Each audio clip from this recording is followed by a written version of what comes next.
students, welcome to a new video on economic environment in India. So this is going to be the second video on the topic business environment, which is chapter 3 in grade 12. Moving on. So let us give a brief description of the economic environment in India. Dear students, the economic environment in India consists of various macro level factors related to the means of production and distribution of wealth, which have an impact on business and industry.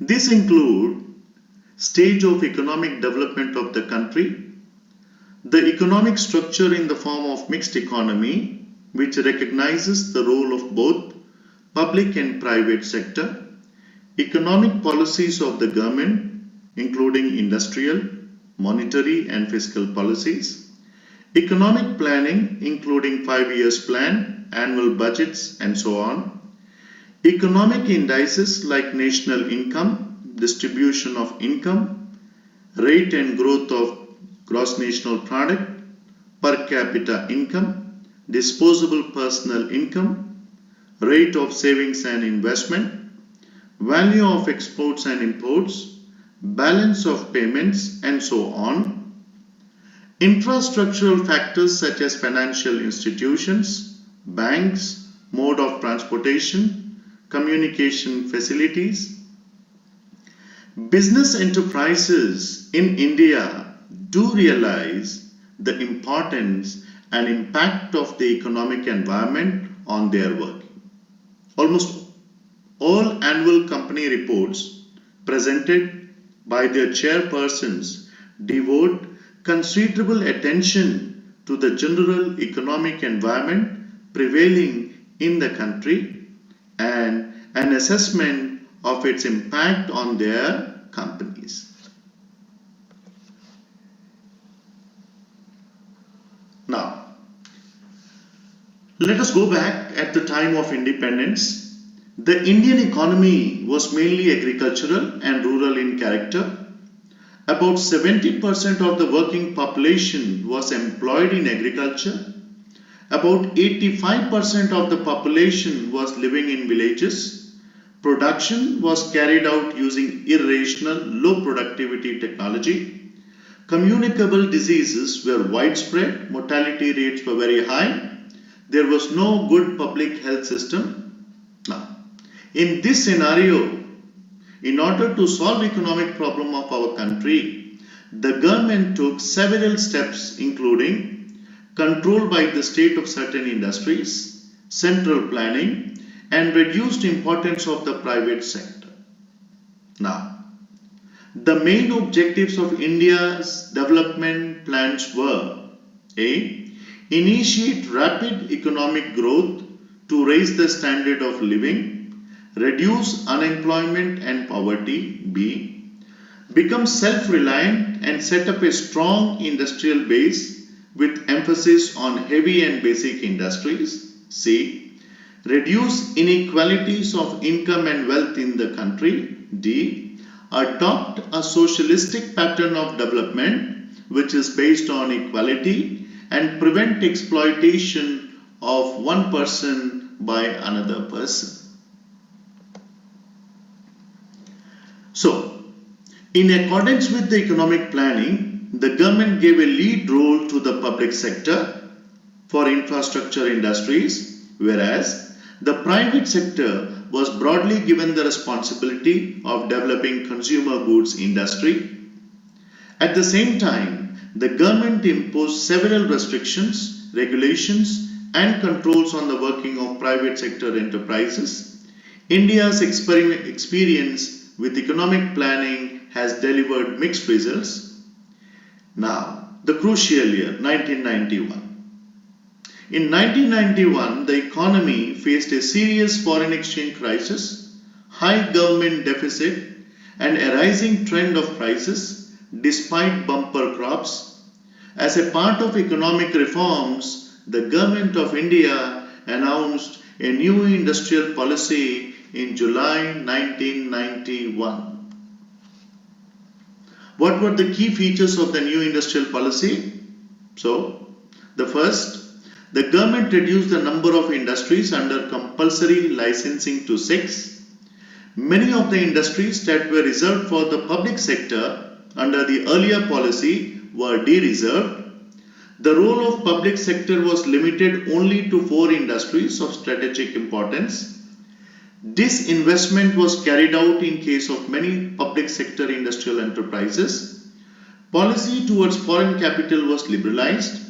The share of foreign equity participation was increased in many activities. 100% foreign direct investment was permitted. Automatic permission was now granted for technology agreements with foreign companies. Foreign Investment Promotion Board was set up to promote and channelize foreign investment in India. Appropriate measures were taken to remove all obstacles in the way of growth and expansion of industrial units of large industrial houses. Small scale sector was assured all help and accorded due recognition. So, the policy has sought to liberate industries from the shackles of the licensing system, that is called as liberalization, reduce the role of public sector, that was termed as privatization, encourage foreign private participation in industrial development, and this was termed as globalization. So, let us move at the LPG model: liberalization, privatization and globalization.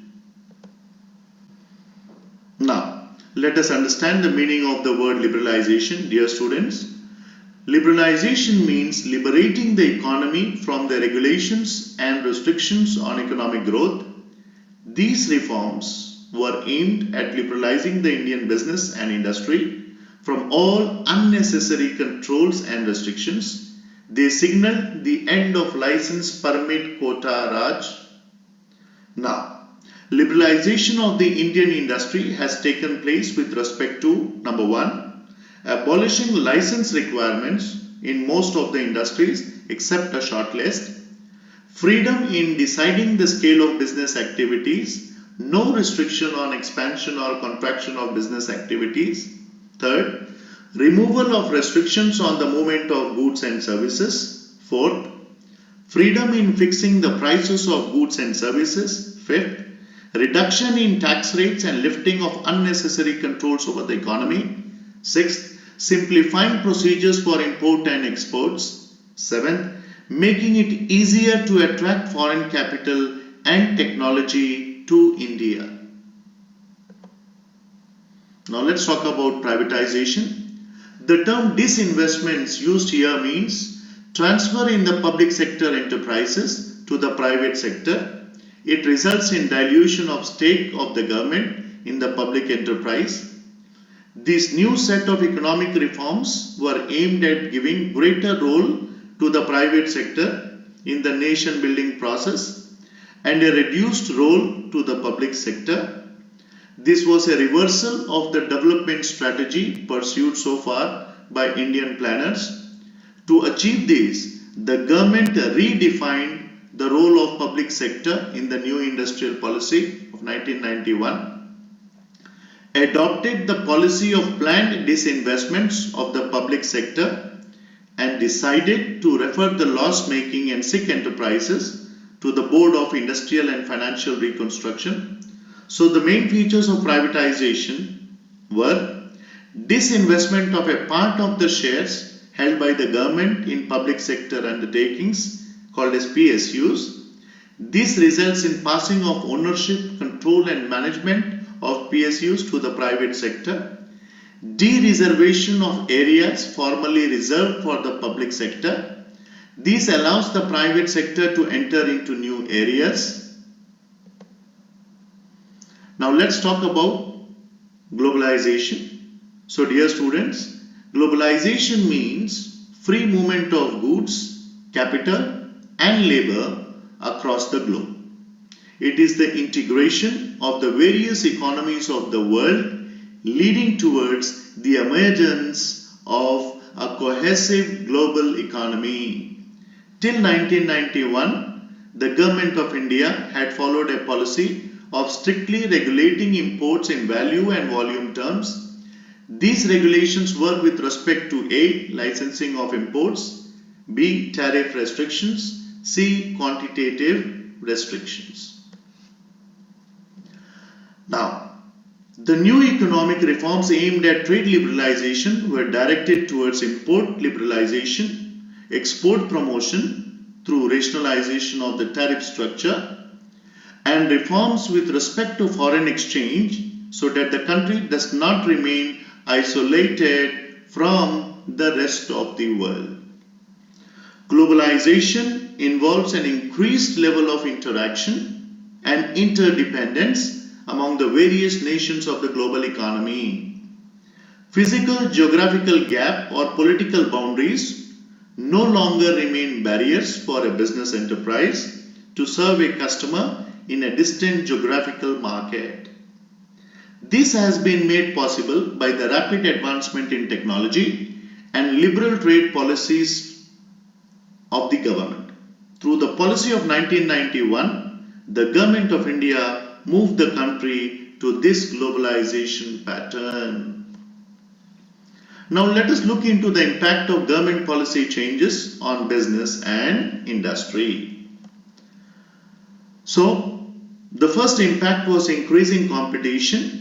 Delicensing and entry of foreign firms in Indian market has increased the level of competition for Indian firms. The second impact, there are more demanding customers now. Customers are more aware and they keep maximum information of the market, as a result of which now market is customer oriented. Now products are produced keeping in mind the demands of the customer. Third impact talks about rapid changing technological environment. Dear students, a rapid technological environment has improved the production process, as a result of which maximum production is possible at minimum cost, but it leads to tough challenges in front of small firms. Necessity for change. After new industrial policy, the market forces, that is demand and supply, are changing at a very fast rate. Change in the various components of business environment has made it necessary for the business firms to modify their policies and operations from time to time. Need for developing human resources. The changing market condition of today's require people with higher competence and greater commitment. Hence, there is a need for developing human resources which could increase their effectiveness and efficiency.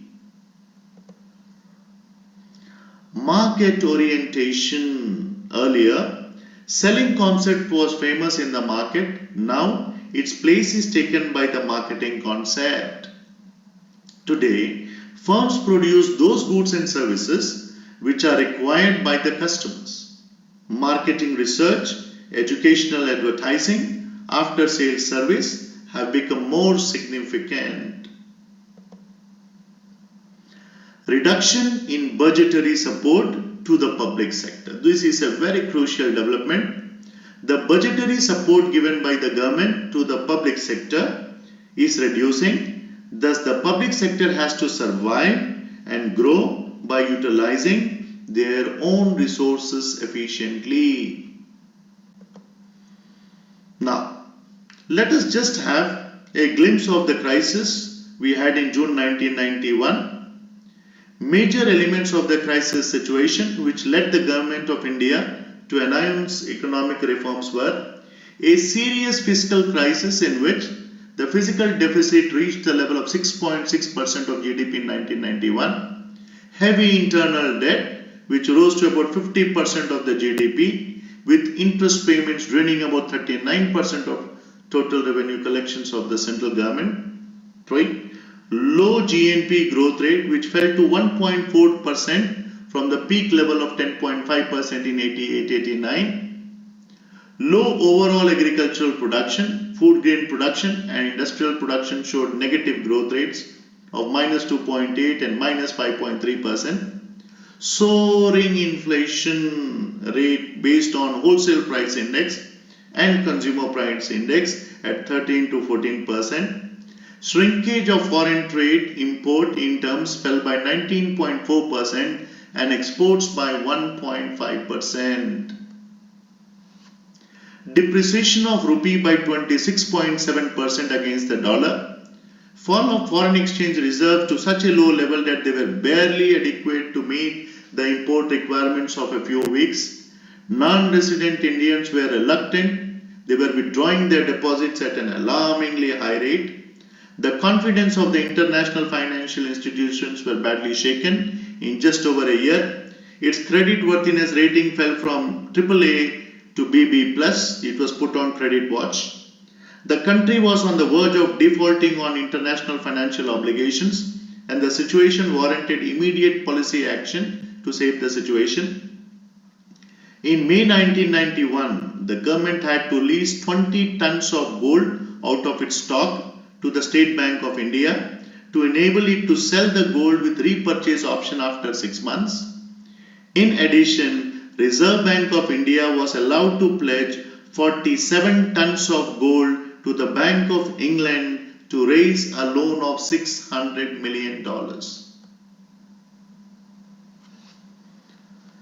Thank you, dear students. I hope this information will help you to do well not only in the business studies examination but also in your economics exam.